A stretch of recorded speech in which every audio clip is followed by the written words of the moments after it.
Hello. It's your girl Karaleise. How are you guys? So today we're going to talk a little bit about Waterfall. Now, I've done lots of videos where Waterfall comes out. I talk about it somehow and you guys can, learn some things about it. But I haven't dedicated an entire video about what is the Waterfall methodology. And that's because sometimes I take it for granted that you know, right? I'm like, oh, yeah, I need to explain this.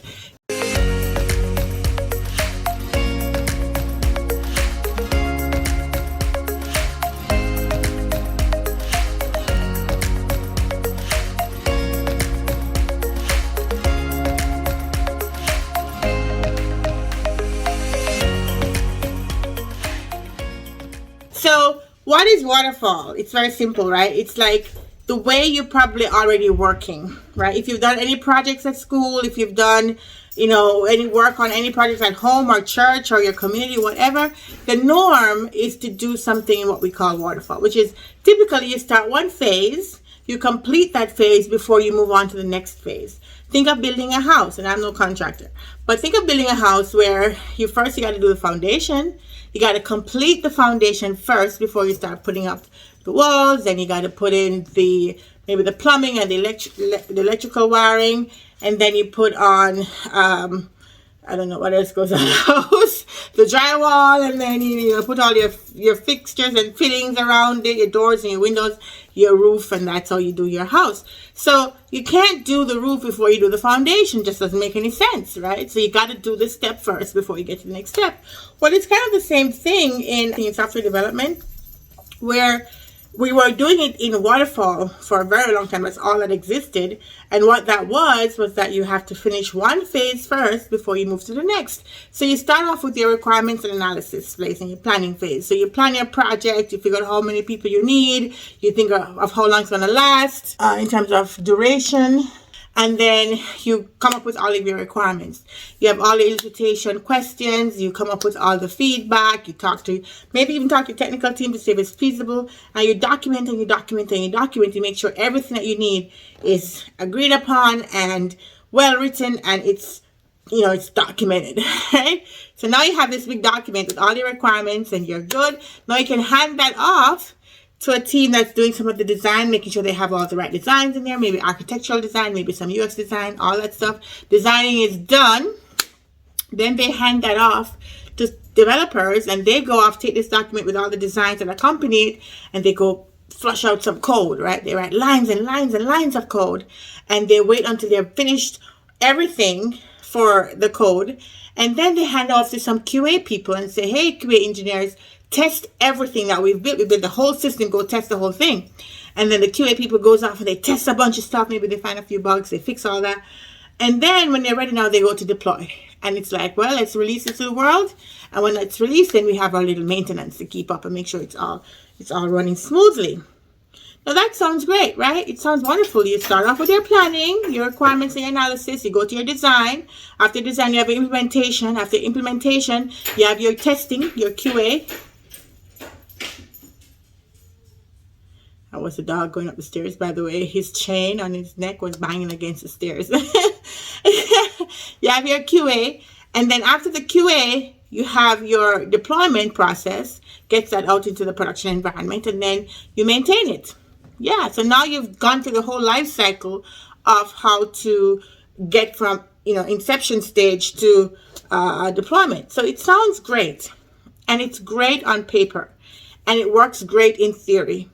But what really was happening was that at every phase that you hand off to, there's a whole lot of different things that change. So when you're doing your planning, the timeline you estimated, the resources you thought you needed was great. But when you get into the development of it, you realize there's more quirks in the middle that you didn't know about, more dependencies you didn't know about. The timeline has now grown exponentially. You may need more people to throw at it, and the whole thing starts to fall apart.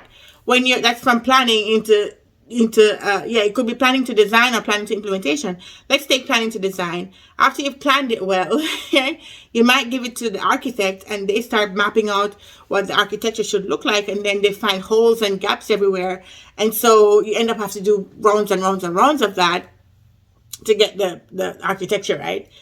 So you finally get that right, you hand that over to your implementation team, They start coding and find a whole bunch of stuff, and there's a lot of holes and this and that. Now you end up with more resources that you need more time, might be making decisions to do shortcut things because you can't do the right thing, end up with tech debt. All this stuff happens. This is what really happens in the real world. So all of this thing that they show you in the books was great, but it didn't work very well in practice, right? So at the implementation level, a whole bunch of bugs can be happening, or not just bugs, but like dependencies that weren't fleshed out because everybody was not in the room talking to each other. Everybody was in their own world doing their own thing, and nobody can see the interdependencies because nobody was communicating like that. And even when you had a project manager who was the glue pulling everybody together, and they may have had their committees and the meetings and all that stuff, it's great to talk, but when you're in the weeds every day, there are things that you're going to uncover that you can't really always have an outlet to clarify right away, right? You have to wait for another meeting, schedule some time with the project manager, and then 2 or 3 days go by, and it's just a lot of delay. The other thing that would happen is after you finish coding, let's say you get over the coding problems and you solve them and you were able to work through it. Now you give it to QA. QA has a monstrosity of a thing to test, right? I'm just saying monstrosity because typically these projects are usually large. It could be small, it might not be so big, but most of the time you're building a lot of things, like a whole mobile banking application, or like a whole thing, e-commerce store, the whole thing from start to finish, right? So QA has to go in there and they have to test every single thing. They got to do smoke testing, regression testing, like all of these different things. And as they're testing, they're uncovering things that now you have to go back to the developer to solve for. And so that whole process happens again where they're testing the whole system together at this point because it's all finished coding. And there might be one thing at the in the login screen, for example, being able to track who's logged in for future, screens that they didn't do. Now the whole thing is messed up. You got to go patch the entire application. Things like that would happen. This is real life. These are things that used to happen. And then when you're finished testing and you go to deploy, sometimes you found the environment you're deploying in is not really conducive to what you tested in, so it doesn't work. And then you deploy something that people like, it crashes and there's bugs and there's all kinds of stuff that happens. So at every phase of Waterfall, it sometimes caused a lot of rework and re-estimating, and this is why projects for software was going completely out of scope. The scope that you talked about at the beginning when you did all the requirements, by the time you get to the end, it's nowhere near that, right? Usually less, usually different. Sometimes the stakeholders are like, this is not what we talked about, right? And then people would not be satisfied. And the budget just goes up too. Like, it takes longer, costs more, and you're like, this is not, when we started our planning, we didn't anticipate all of these things would happen that would cause the project to go awry. So it happened a lot with software projects, so much so that everybody in the software community was like, we can't keep this up. We cannot continue like this. Otherwise, we can't build software to push the world forward. We cannot get us, projects to be done efficiently or on time, right? It was just a nightmare. So they all came together and said, we have to find a better way. And that's when they came up with some of the agile solutions that was more like a slice. So you do a piece of everything in a shorter period of time, and you talk more, you're transparent, you had focus and things like that, right? So we have other videos that we go into agile. This video is really focused on waterfall. So the waterfall methodology is not a bad thing, okay? People like to talk about it now like it was the bane of our existence. This is the only thing we had in the 80s and 90s, and we worked with it, right? We got here with it, right? So let's not throw salt on it. It's okay. It's okay. It's good for some industries, but for technology, for like banking, for things that change very quickly, that you have to keep up with the change if you want to stay relevant, then you need a methodology that works with change. You can't have something where if a customer complains about something, you got to go through the whole cycle and the whole thing has to be solved before you can solve one thing. I mean, I'm exaggerating a little bit here, but the point is, you needed something you could adapt really quickly and something that was very conducive to almost like uncertainty. You have no idea if it's going to work, but you have the tools or the mechanism or the strategy to to build something, test the market, then fix it, test the market. Like, the quicker you get to market, you can test, adapt, and improve. And that's how you end up with great technologies like the Apple iPhone, like Tesla cars, like all of these things are coming through agile processes, right? So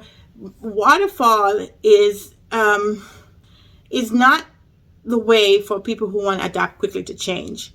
It is more for something that's stable, that doesn't change as much, that it just makes sense to move from one phase to the next. Again, industries like manufacturing, like railroads, things that are not changing as often would, and some projects as well. It could be a small project, just makes sense to do all of it at once. Doesn't make sense to do iterations of it. You can do that in Waterfall.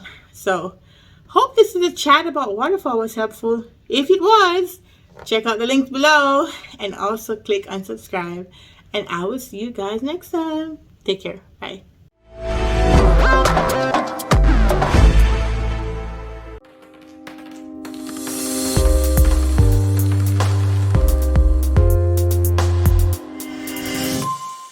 Say hi to my friends.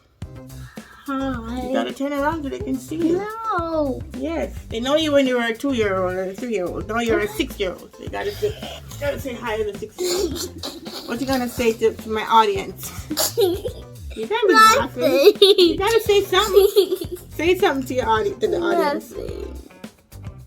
What does nothing sound like? Nothing. Does nothing sound like this? Huh? Is that what nothing sounds like? Huh? Is that what nothing sounds like? Say hi to my audience, man. You gotta look at the camera. Business Analyst Training. Say like and subscribe to my mommy's channel. Like and subscribe. You gotta look at the camera, though. Mommy's channel. Gotta look right here. Say like and subscribe to mommy's Like channel. and subscribe to my mom's channel. Like and subscribe to my mommy's channel. Karaleise. Bye. Wait. Look how hard. Ow, man. Again. Oh. See, you want to beat up your mommy, man. Don't beat up your mommy. You gotta be a nice girl. My hand hurts. My hand hurts too because you've been trying to slap me with that hand. How about you do it this time? Try. Whoa! Whoa! Whoa!